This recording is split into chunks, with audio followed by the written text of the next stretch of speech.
वाह,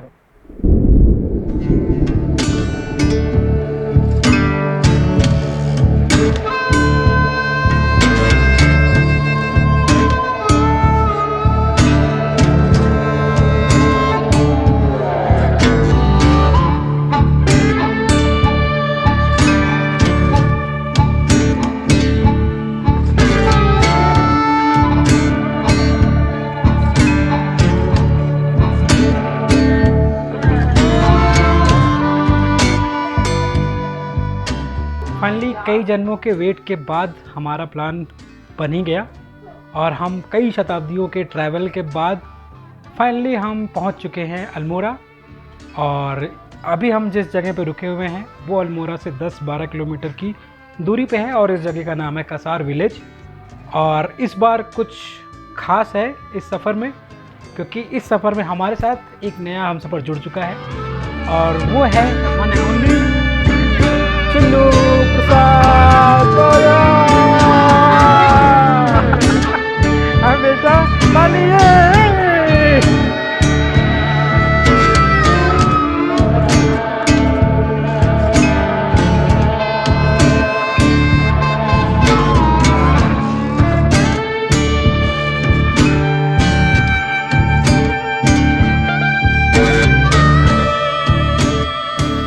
अभी हम लोग ना होटल वाले से बोल रहे थे कि भाई हमको एसी चाहिए, गर्मी लगेगी।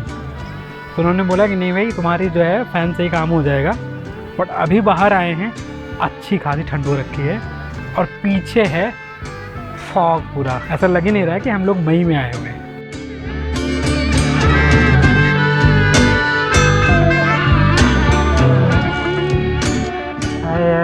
बिजली जो है कड़क रही है ज़बरदस्त, और दिन में एकदम कड़क वाली धूप थी और अभी ठंड और इधर बिजली। कल लग रहा है कि बारिश जो है होगी, बारिश के आसार जो है दिख रहे हैं। वाह, वो ये तो वुल्फ जो नाइट होती है वो वाली नाइट दिख रही है, भेड़िया मून।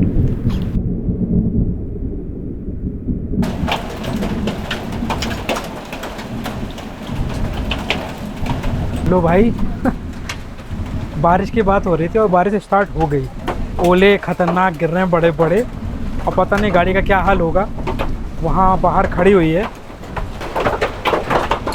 भाई, भयंकर बड़े बड़े, आवाज़ देखो तेज़ हो गई और तेज़। यहाँ सब गिर रहे हैं, ये देखो।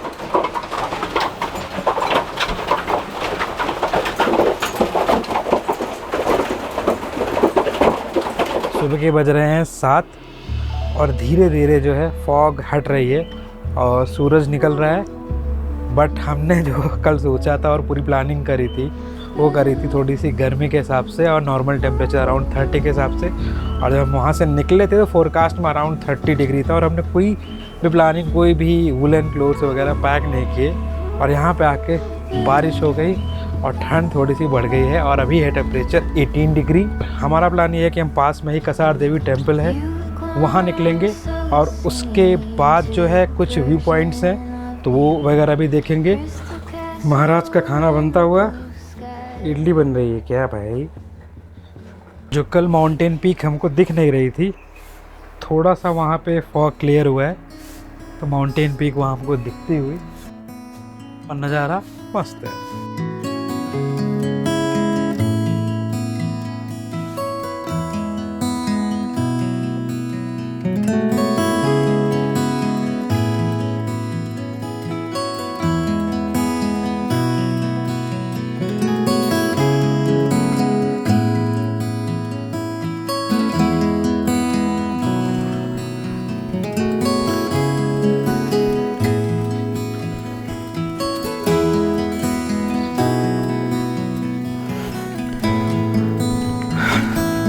हमारा जो रिजॉर्ट है इसके जस्ट पास में ही कसार देवी माता का टेम्पल है।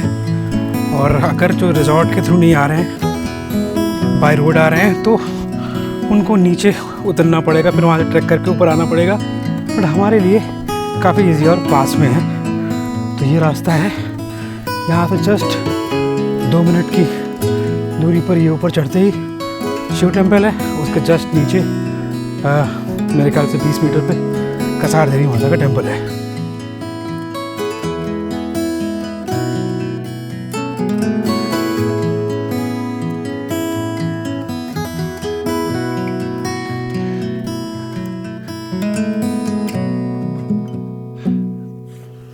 और ये जस्ट हमारे सामने है शिव टेम्पल।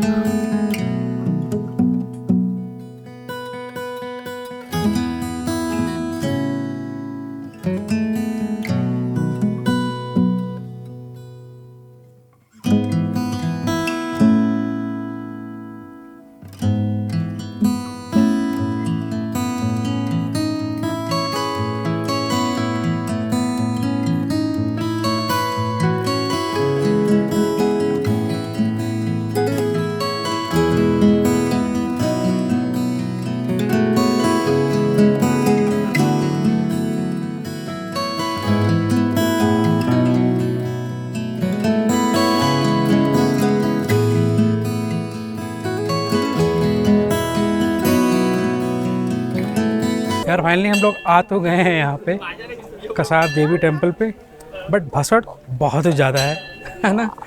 हम लोग को अर्ली मॉर्निंग टारगेट करना पड़ेगा, बट भीड़ अभी बहुत ज़्यादा है भाई। यहाँ की जो मैग्नेटिक फील्ड है ना इतनी स्ट्रॉन्ग है कि इतने लोग खींचे चले आए हैं। वो है शिव टेम्पल उधर कहीं ऊपर। क्या इरादा है अभी? आपको एक्टिविटी करनी है तो यहाँ से चले जाओ, 2 घंटे। एक्टिविटी नहीं भाई, मैं यहाँ पे शांति चाहता हूँ। शांति यहाँ की मैग्नेटिक फील्ड को फील करना चाहता हूँ। दे दी जाएगी तो बैठे रहो, तो मन में शांति ढूंढो। मैं जा रहा हूँ, मैं कल आऊँगा सुबह 4 बजे। एक जो होता है ना प्रॉपरली इमर्स होने के लिए खालीपन चाहिए, है ना। दिमाग में लाओ। अब जो कसार देवी टेम्पल है ये बेसिकली पड़ता है जो अर्थ की मैग्नेटिक फील्ड है उस एरिया में पड़ता है। तो इस वजह से इस टेम्पल और इस पूरे एरिया का जो है सिग्निफिकेंस बढ़ जाता है, क्योंकि ये माना जाता है कि ये जो अर्थ की मैग्नेटिक फील्ड है ये अर्थ को प्रोटेक्ट करती है हार्मफुल रेडिएशन से। और साइंटिफिकली ये बोला जाता है कि जो ब्रेन वेव्स होती हैं ह्यूमंस की वो सिंक में होती हैं हमारे जो इलेक्ट्रो या कॉस्मिक इलेक्ट्रोमैग्नेटिक फील्ड है उनसे। और उससे ये बोला जाता है कि जो ब्रेन वेव का ऑसिलेशन होता है वो एक परफेक्ट कंडीशन में चला जाता है, which is equivalent to meditation. तो वो जो मेडिटेशन की कंडीशन होती है वो यहाँ आने मात्र से ही अचीव हो जाती है, आपको एफर्ट नहीं करना पड़ता। तो इसलिए इस जगह का जो सिग्निफिकेंस है वो काफ़ी ज़्यादा है। और ये जो जगह है हिप्पी जो है कल्चर का और मूवमेंट का सेंटर भी रही। यहाँ पे बॉब डिलन और बहुत सारे लोग आ चुके हैं, सॉन्ग राइटर, कंपोज़र वगैरह। और यहाँ पे स्वामी विवेकानंद भी आए थे और उन्होंने यहाँ पे आके ध्यान लगाया था। और यहाँ पे जवाहरलाल नेहरू और पास्ट में कई तिब्बतन दलाई लामास भी यहाँ पे आ चुके हैं।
ये रहा व्यू। क्या बात है, क्या बात है, क्या बात है।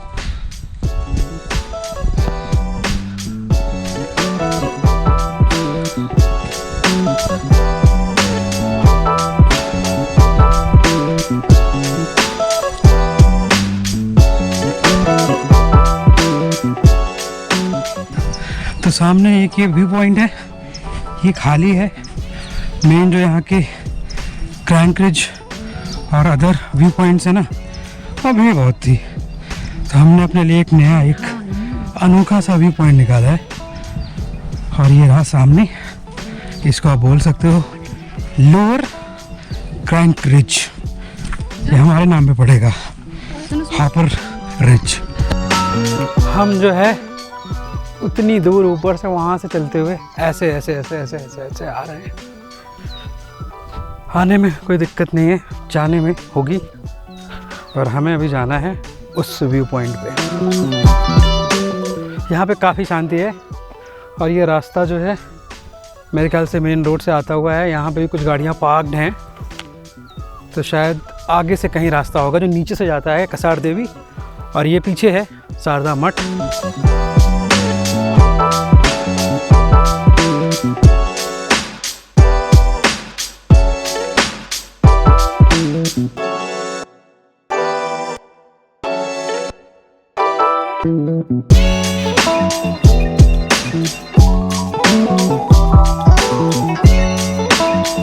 बेटा नहीं नहीं, ये है भाई हापर क्रीक। और यहाँ पे आके बढ़िया लग रहा है। और पीछे का व्यू एकदम शानदार। पत्थर के नीचे की जगह बढ़िया है। ये है कसार। वाह,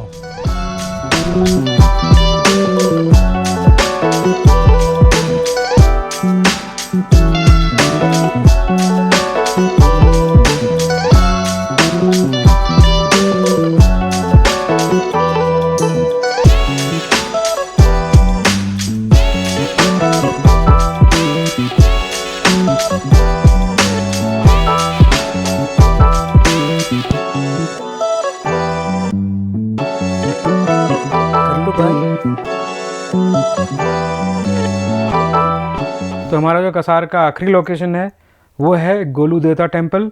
और वहाँ की स्टोरी जो है काफ़ी इंटरेस्टिंग है। तो हम अभी बस गोलू देवता टेम्पल की तरफ निकल रहे हैं।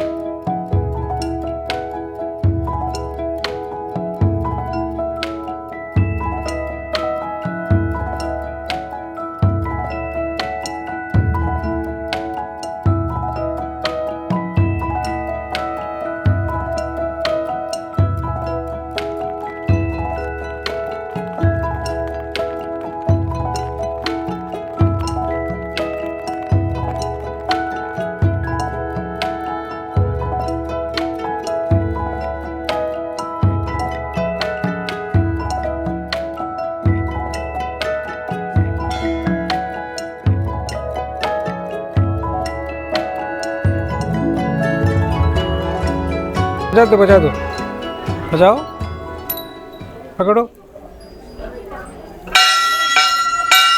बोलो जय गोलू देवता।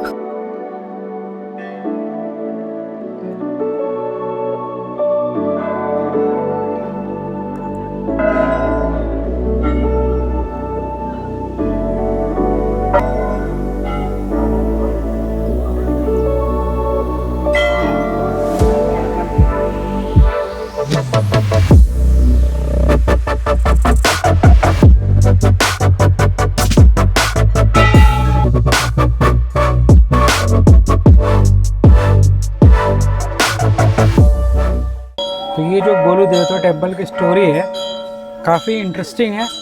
और गोलू देवता को न्याय का देवता भी बोलते हैं। और इस मंदिर में जैसा अभी हमने देखा कई सारे पेपर्स हैं और कई बेल्स हैं, तो उसके पीछे भी कहीं ना कहीं ये न्याय जो वर्ड है इसका सिग्निफिकेंस है।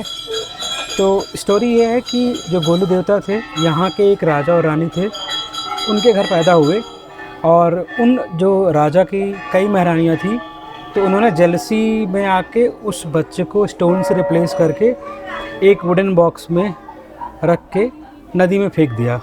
और वो जो बॉक्स था एक मछुआरे को मिला और बाद में मछुआरे को पता चला कि ये नहीं राजा का लड़का है। तो जो गोलू देवता थे वो एक वुडन चैरियट में वो आते हैं रानियों के पास और रानियाँ नहा रही होती हैं, तो उसी नदी में वो अपने लकड़ी के घोड़े को पानी पिलाने लगते हैं। तो रानियाँ कहती हैं क्या लकड़ी का जो एक घोड़ा है क्या वो पानी पिएगा? तो ये कहते हैं कि जब एक महिला जो है एक पत्थर को जन्म दे सकती है तो लकड़ी का घोड़ा पानी क्यों नहीं पी सकता। और उसके बाद राजा को ये बात पता चली तो राजा ने बोला कि इन महारानियों को दंड दिया जाए, बट गोलू देवता ने उन महारानियों को बख्श दिया और उसके बाद से वो जो है न्याय के देवता कराने लगे। और ये है पूरी स्टोरी इस न्याय के पीछे। तो इस मंदिर में लोग पेपर आके यहाँ पे लटकाते हैं, अगर उनको कहीं कोई इनजस्टिस हुआ है उनके साथ तो यहाँ पे वो भगवान के पास आते हैं अपने प्रॉब्लम या कोई लीगल मैटर है या कोई फैमिली प्रॉब्लम है उनको सॉल्व कराने के लिए। और वो जब सॉल्व हो जाता है तो वापस आके प्रसाद के रूप में यहाँ पे घंटी बांधते हैं। तो ये है पूरी स्टोरी और ये मुझे काफ़ी इंटरेस्टिंग लगी। अंदर जो गोलू देवता की मूर्ति है उसमें भी वो घोड़े के साथ ही दिखाए हुए हैं, अपने जो उनके वुडन चैरियट था उनके साथ वो तलवार वगैरह लेके बैठे हुए हैं। और इसी नोट पे मैं इस वीडियो को क्लोज़ करता हूँ, फिर मिलेंगे किसी और वीडियो में। तब तक के लिए tata bye bye. Bye bye बेटा, बाय बाय बेटा, बेटा बाय बाय, बाय बाय। हाँ ये ना बात, अरे वाह। चलो आज वेदर थोड़ा क्लियर है, माउंटेन पीक दिख रही है भाई साहब, गदर गदर।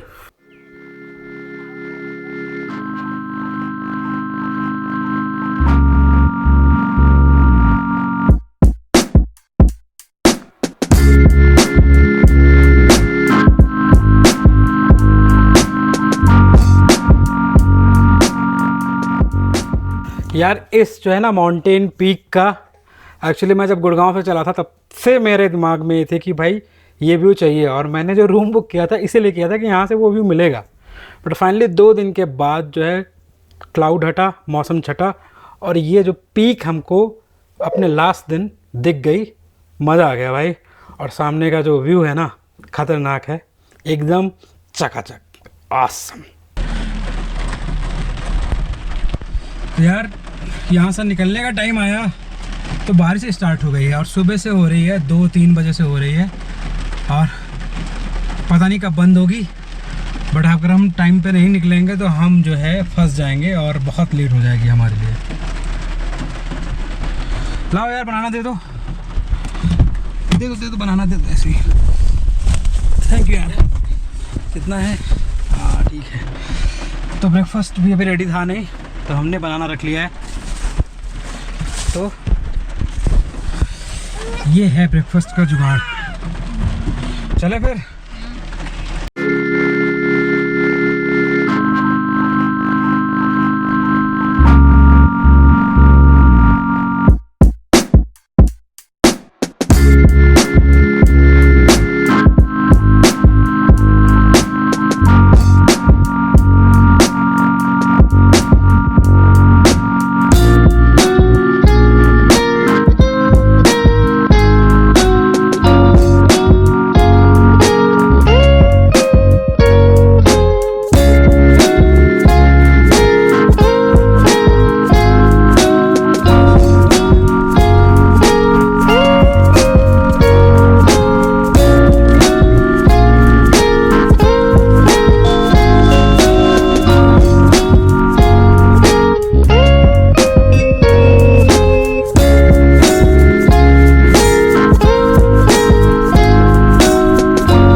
मौसम हुआ है ना, खतरनाक हुआ है। और बारिश में भाई इतना अच्छा दिखता है मुझे नहीं पता था। लास्ट डे हमारे निकलते समय बारिश हुई, थोड़ा सा डिले हो गया इसकी वजह से, लेकिन जो है भाई हमने जो रास्तों का मज़ा लिया है ना भाई, एक नंबर। और इतना सुंदर लगता है भाई, मैं बोल नहीं सकता। बहुत ही उम्दा, बहुत ही सुंदर। तो बारिश में प्लान करेंगे कभी। और ये जगह मेरे ख्याल से ना बारिश के लिए ही बनी हुई है। क्या बात है। आगे देखो, ऐसे लग रहा है एक सपनों में है भाई, बह रहे। वो देखो फॉग उधर।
घंटे का ट्रैफिक जाम है और एक्सपेक्टेड ये है ये क्लियर होने की आधे घंटे।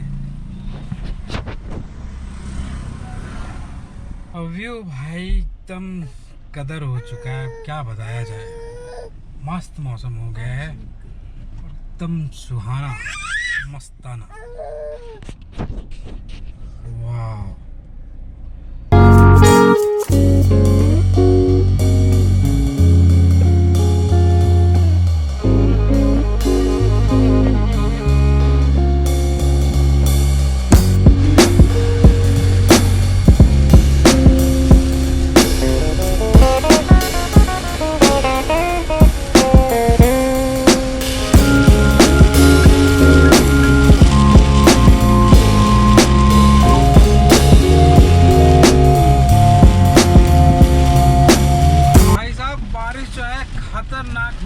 अभी इमरजेंसी अलर्ट आ गया और पता नहीं चल रहा था क्या बज रहा है, कहाँ बज रहा है भाई। हालत ख़राब हो गई थी और इतनी तेज बारिश कि कुछ नहीं दिख रहा था। मतलब ये था कि बस चलते रहो, आंख बंद करके वैसा हो गया था। अब जाके थोड़ा छटा है यहाँ पे, नहीं तो भाई ये था कि अब क्या करें।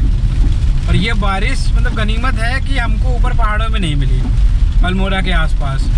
अगर वहाँ मिलती ना तो 24 घंटे की जर्नी हो जाती, वैसे भी 15 घंटे की हो गई है।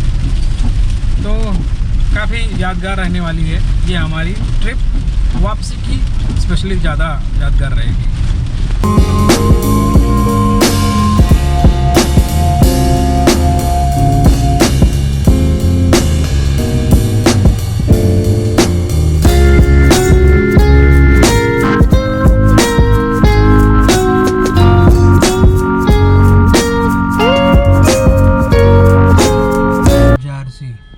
यार ये छजारसी टोल प्लाजा है, इसके पहले भी एक टोल था। तो यहाँ मतलब 15-20 मिनट जा रहे हैं हमारे, इसके पहले 15-20 मिनट जा चुके हैं। तो ऐसे टोल का क्या फ़ायदा भाई। अगर आपने बनाया है 1 से 2 घंटे सेव करने के लिए और आपका 1-2 घंटा टोल देने में ही चला जा रहा है, तो क्या मतलब है। और रूल है मतलब कि अगर आपको टाइम लग रहा है तो फ्री है, बट ये कौन इम्प्लीमेंट करेगा, कौन बहस करेगा बताओ। तो यार ये सिस्टम है इंडिया का। ये देखो पीछे क्या हाल है, ये देखो ये हाल है कुछ ऐसी। और ये गाड़ियाँ देखो भाई साहब, इंडिया का ना भाई क्या होगा पता नहीं। पैसे सारे जो रूल बने हुए हैं पैसे लेने के लिए और पब्लिक को परेशान करने के लिए बने हैं। अकाउंटेबिलिटी जहाँ आती है गवर्नमेंट की, वहाँ कोई रूल नहीं है, कोई अकाउंटेबिलिटी नहीं है। किसको कैसे इम्प्लीमेंट करें, किसको फाइन करें, है ना, ये है बात। अब और कितना आगे ले ले यार, ये बात है भाई, समझ रहे हो। रोड टूटी है, उसका मतलब रिस्पॉन्सिबिलिटी कौन लेगा वो पता नहीं। एक्सीडेंट हो गया रोड टूटने की वजह से, उसका कौन लेगा रिस्पॉन्सिबिलिटी।